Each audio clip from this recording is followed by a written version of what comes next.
जीवन का हर क्षण निर्णय का क्षण होता है। प्रत्येक पद पर दूसरे पद के विषय में कोई निर्णय करना ही पड़ता है और निर्णय अपना प्रभाव छोड़ जाता है। आज किए गए निर्णय भविष्य में सुख अथवा दुख निर्मित करते हैं, ना केवल अपने लिए, अपने परिवार के लिए भी, आने वाली पीढ़ियों के लिए भी। जब कोई दुविधा सामने आती है तो मन व्याकुल हो जाता है, अनिश्चय से भर जाता है। निर्णय का वो क्षण युद्ध बन जाता है और मन बन जाता है युद्ध भूमि। अधिकतर निर्णय हम दुविधा का उपाय करने के लिए नहीं, केवल मन को शांत करने के लिए लेते हैं। पर क्या कोई दौड़ते हुए भोजन कर सकता है? नहीं। तो क्या युद्ध से जूझता हुआ मन कोई योग्य निर्णय ले पाएगा?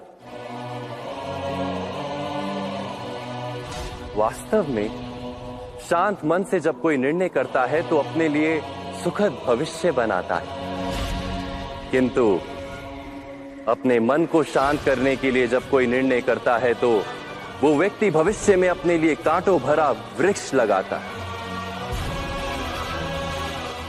स्वयं विचार कीजिएगा।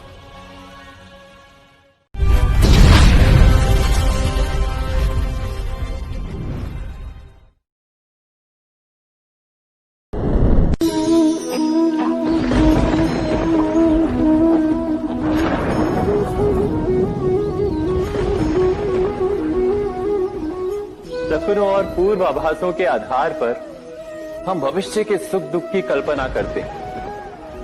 भविष्य के दुख का कारण दूर करने के लिए हम आज योजना बनाते हैं। किंतु कल के संकट को आज निर्मूल करने से हमें लाभ मिलता है या हानि पहुंचती है? ये प्रश्न हम कभी नहीं करते। सत्य तो ये है कि संकट और उसका निवारण साथ जन से, व्यक्ति के लिए भी और सृष्टि के लिए भी। नहीं, आप अपने भूतकाल का स्मरण कीजिए, इतिहास को देखिए। आप तुरंत ही ये जान पाएंगे कि जब जब संकट आता है तब तब उसका निवारण करने वाली शक्ति भी जन्म लेती है। यही तो जगत का चलन है। वस्तुतः संकट ही शक्ति के जन्म का कारण है। प्रत्येक व्यक्ति जब संकट से निकलता है तो एक पद आगे बढ़ा होता है, अधिक चमकता है, आत्मविश्वास से अधिक भरा होता है, न केवल अपने लिए अपितु विश्व के लिए भी। क्या ये सत्य नहीं? वास्तव में संकट का जन्म है एक अवसर का जन्म, अपने आप को बदलने का, अपने विचारों को ऊंचाई पर करने का अवसर, अपनी आत्मा को बलवान और ज्ञान मंडित बनाने का। जो ये कर पाता है उसे कोई संकट नहीं होता, किंतु जो ये नहीं कर पाता वो तो स्वयं एक संकट है विश्व के लिए। विचार कीजिए।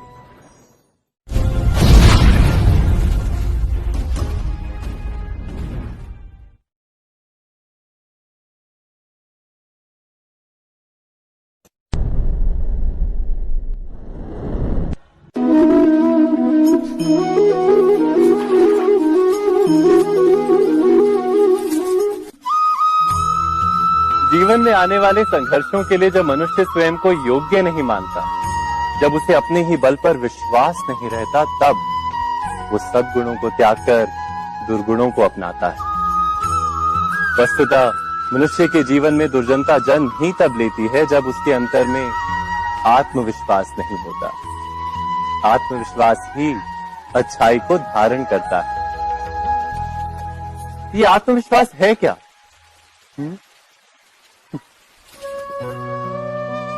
जब मनुष्य ये मानता है कि जीवन का संघर्ष उसे दुर्बल बनाता है, तो उसे अपने ऊपर विश्वास नहीं रहता। वो संघर्ष के पार जाने के बदले संघर्ष से छूटने के उपाय ढूंढने लगता है।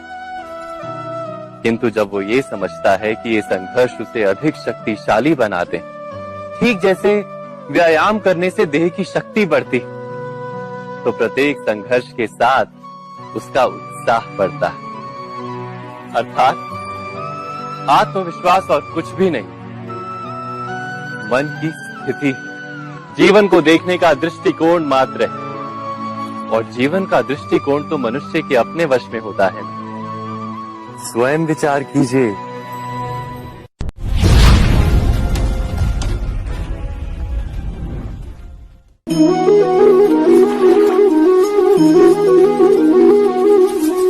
पिता सदा ही अपने संतान के सुख की कामना करते, उनके भविष्य की चिंता करते रहते। इसी कारणवश सदा ही अपने संतानों के भविष्य का मार्ग स्वयं निश्चित करने का प्रयत्न करते रहते। जिस मार्ग पर पिता स्वयं चला है, जिस मार्ग के कंकर पत्थर को स्वयं देखा है, मार्ग की छाया, मार्ग की धूप को स्वयं जाना है, उसी मार्ग पर उसका पुत्र भी चले, यही इच्छा रहती है हर पिता की। निसंदेह उत्तम भावना है ये, किंतु 3 प्रश्नों के ऊपर विचार करना हम भूल ही जाते हैं। कौन से प्रश्न? प्रथम प्रश्न, क्या समय के साथ प्रत्येक मार्ग बदल नहीं जाते? क्या समय सदा ही नई चुनौतियों को लेकर नहीं आता? तो फिर बीते हुए समय के अनुभव नई पीढ़ी को किस प्रकार लाभ दे सकते हैं? दूसरा प्रश्न, क्या प्रत्येक संतान अपने माता पिता की छवि होता है? हाँ, संतानों को संस्कार तो अवश्य माता पिता देते हैं, किंतु भीतर की क्षमता तो ईश्वर देते हैं। तो जिस मार्ग पर पिता को सफलता मिली है, विश्वास है कि उसी मार्ग पर उसकी संतानों को भी सफलता और सुख प्राप्त होगा। तीसरा प्रश्न, क्या जीवन के संघर्ष और चुनौतियां लाभकारी नहीं होती? क्या प्रत्येक नया प्रश्न एक नए उत्तर का द्वार नहीं खोलता? तो फिर संतानों को नए नए प्रश्नों, संघर्षों और चुनौतियों से दूर रखना, ये उनके लिए लाभ करना कहलाएगा या हानि पहुंचाना? अर्थात जिस प्रकार संतान के भविष्य का निर्माण करने के बदले उसके चरित्र का निर्माण करना श्रेष्ठ है, वैसे संतानों के जीवन का मार्ग निश्चित करने के बदले उन्हें नए संघर्षों के साथ जूझने के लिए मनोबल व ज्ञान देना अधिक लाभदायक नहीं होगा? स्वयं विचार कीजिए।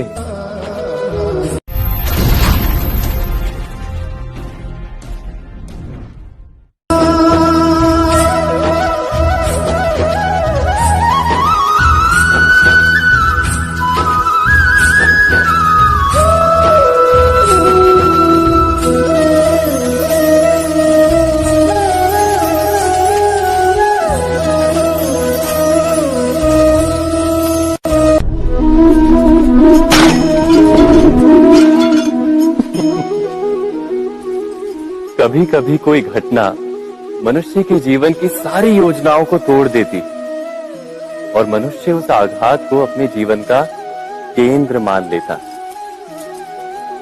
पर क्या भविष्य मनुष्य की योजनाओं के आधार पर निर्मित होते हैं?